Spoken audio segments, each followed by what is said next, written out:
Well, good morning. It is Wednesday again. Got a drive in by myself finally. It's been a few days since I had one of those. We're getting ready to leave the house this morning.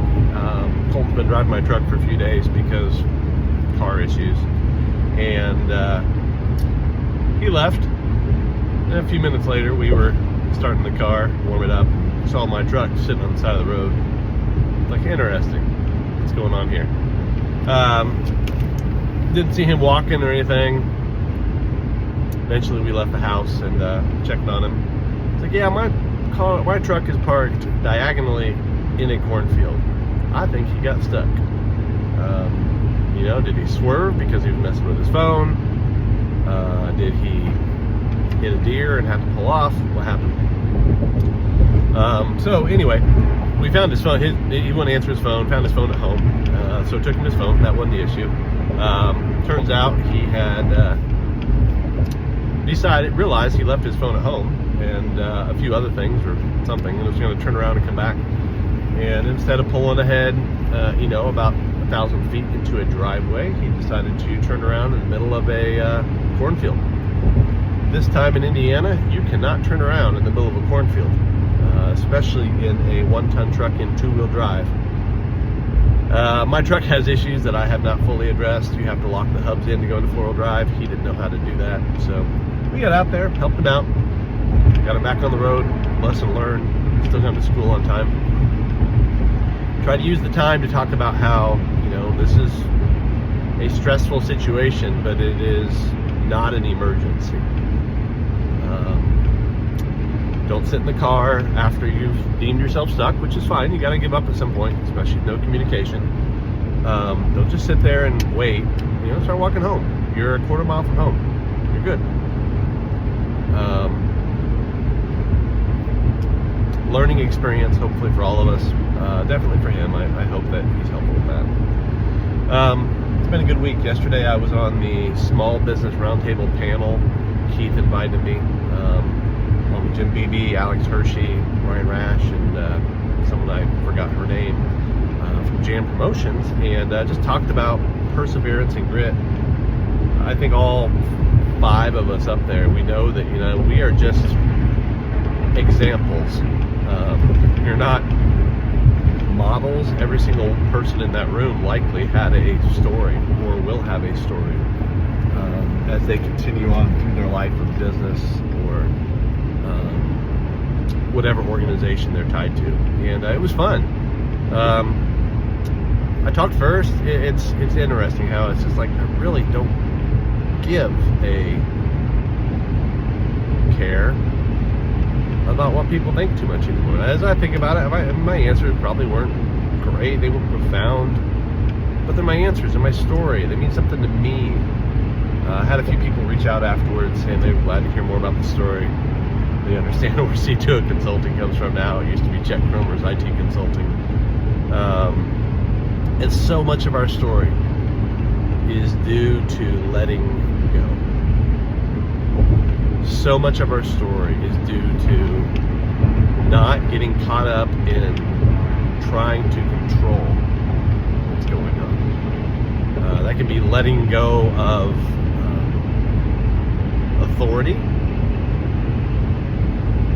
Yes, I still hold that one, but you gotta let go of it so tight to make many of the day-to-day decisions. You gotta let go of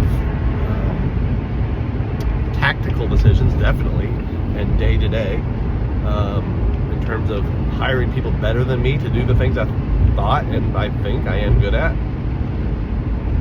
and realizing maybe I'm not, and letting go of knowledge, of knowing everything that's going on in my business, of knowing clients before we sign them on. We signed another one on yesterday that I've never met.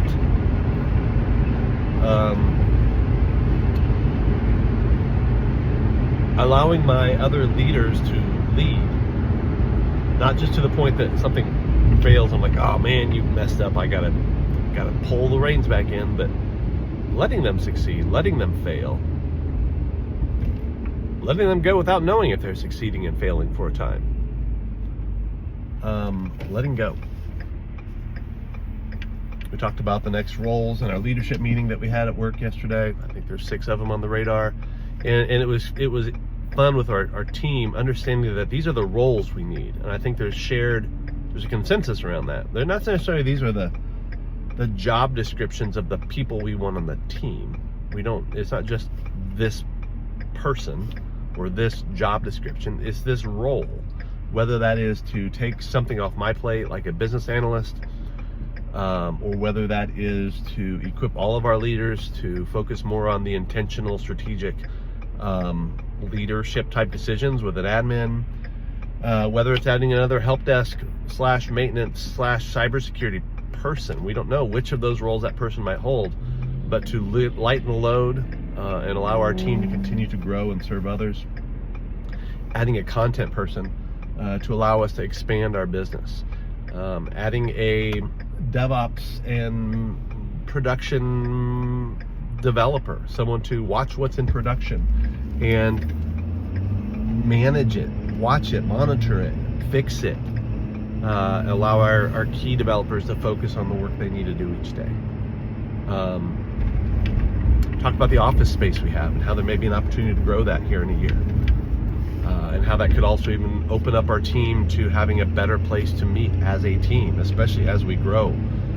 13 people is a few too many for our little conference room. What else? It was a full day. McKenna had a game afterwards. They won again. Not a lot of competition. You see some of these girls get a little lazy. I speak that because I feel my daughter. You can see the effort doesn't have to be there, and it's interesting to watch the coach draw it out of these girls. It's like they don't have to play hard. They only need 8 points to win a game, but they still get 25, 26, which is great, but they still rebound hard. How do you teach that when the necessity for effort is not there? They'll get it, but then you have to be willing to accept a little bit of challenge and defeat. Grit, perseverance, I guess it's there too. It's been a fun day.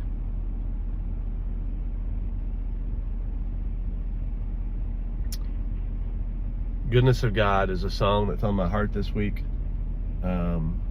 Listened to it a few times yesterday after the round table thing. It's like, that's our story. That's why we persevere, why we have grit. Yeah, there's a little bit of determination in it, but more than that, it is trusting in my Father and His love.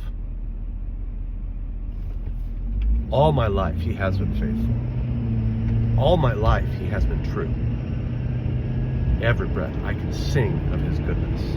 Doesn't mean I have to preach it out at a business meeting. I can talk about things we've done. But if you get to know me, I want that to be something that is evident, is that any success that we are seen to have is not Chet Cromer's success. It's not even just see to it success. It is success done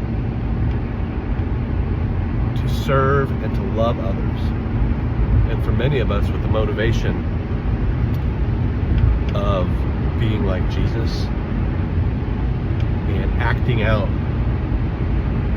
the truth of being created in God's image. I'm up to 9 minutes. That's it.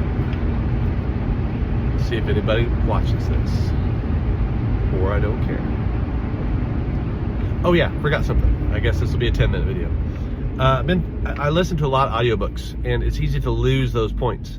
Like what's the key stuff, or where are my notes and things like that. So what I thought about doing, and this is another of these journal everywhere.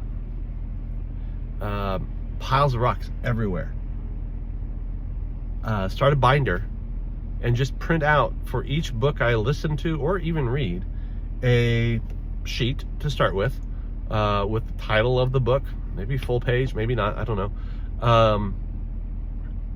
And then you can write in all the notes. You can print out the summary. It can be multiple pages. Just get it out there. I mean, and then you have that to go back to, and you can interact with it in the future as a summary of all these books I've read. So I like that idea. I'm going to put that in action. 10 minutes are up.